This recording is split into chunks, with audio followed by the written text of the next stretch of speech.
Hey guys, it's Kimberly from the Fat Quarter Shop, and today I'm going to show you how to make the Jolly Bar Meringue quilt. It just uses a print and a solid Jolly Bar, and if you don't know, Jolly Bars are available exclusively at Fat Quarter Shop.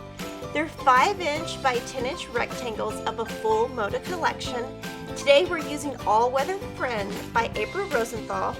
And for this pattern, you need the perfect rectangle ruler by Creative Grids. So let's get started.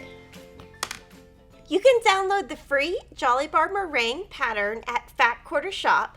To start, we're going to use 36 print Jolly Bars and 36 Bella solid Jolly Bars. And again, they're available at Fat Quarter Shop. So we're going to start with our print. It's our Fabric A rectangle. We've got our perfect rectangle ruler by Creative Grids. You have to have this to make the quilt. There are lines on the ruler, and you want to line up the bottom at 8.5. So you're going to line up the bottom line and the left line, and we're going to cut.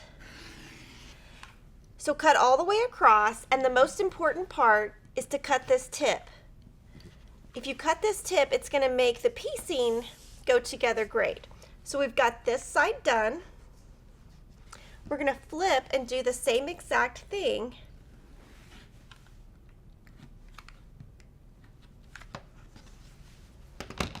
And you're going to continue until you have 72 print rectangles that have been cut.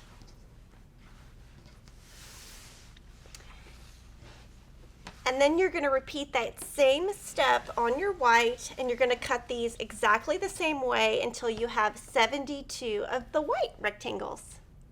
Now we're going to start putting our block together. So we've got a print rectangle and a white rectangle. These are all bias edges, so you have to be very careful when we're sewing. So we made these little notches, and I'm going to show you how you use them. You're going to put the white on top of the blue, and at the very bottom you're going to see that the very bottom of the white touches the very bottom of the blue, and you've got a little 1/4 inch triangle hanging over the edge. We're going to pin there. Then I'm not going to pin the inside yet. Then I'm going to lay this on top, move it over, and we're going to do the same thing. Where the very bottom of the blue touches the very bottom of the white, we're going to pin.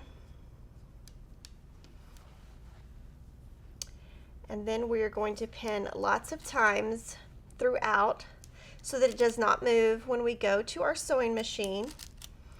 I tend to be a little excessive on my pinning. And then we're going to go to the sewing machine. I'm going to use our full color 2021 today since it matches the white, and I'm going to show you how you stitch this down. So when I start a project like this, I want to start with the leader. That is going to just start catching my threads so that they don't pull out when I start. Now I'm just going to put this under and stitch. I'm using a 1/4 inch foot with a guide, and I'm going to pull out my pins as I go, and I'm using a 2.0 stitch length. And again, you're working on the bias, so just go slow.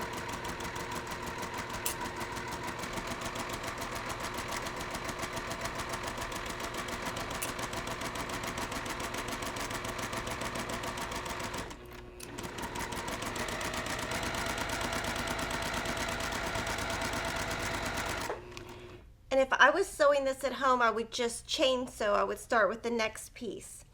But since I'm going to pull this off the machine to show you how to iron, I'm going to end with an ender. And that way, the next time I start sewing, I don't have to worry about my thread coming off the machine. Now that we've sewn, we're going to press our unit. I am going to set the seam. That means that I just press my iron and flatten that seam, and I do use steam. And you notice I'm not ironing this way, I'm just pressing. That just kind of locks in my stitches in my seam. Then I'm going to finger press this out and then just go along the edge with my iron. This prevents it from stretching too much, because if you just took the iron and just started pushing, it's going to stretch a lot. So if you finger press it out,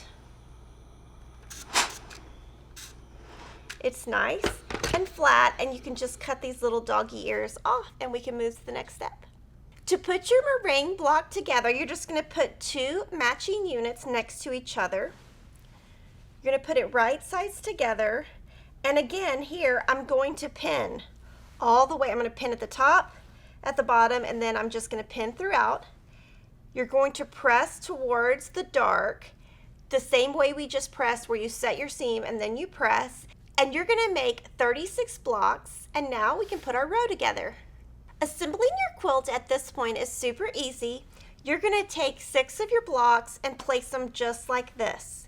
Then you're going to press one direction, either to the right or to the left. You're going to make 6 rows and do all of those the same exact pressing direction. And when you put your rows together, you're going to flip them and all your seams are going to nest. And your quilt is going to have 6 rows of 6 blocks. So the Jolly Bar Meringue quilt is super easy, and it's going to go together great. And what I really love is there's very little waste on the fabric. You use all the fabric and you show off your collection beautifully. And remember, you need the perfect rectangle ruler to make this. You can download the free pattern at Fat Quarter Shop. This quilt is pretty small. It finishes at 48 inches square. But if you wanted to make it bigger, you could get 2 print Jolly Bars and 2 solid Jolly Bars and make 72 blocks and set it 8 blocks across and 9 rows down. I can't wait to see all of the quilts that you guys make with the free Jolly Bar Meringue pattern. See you next time.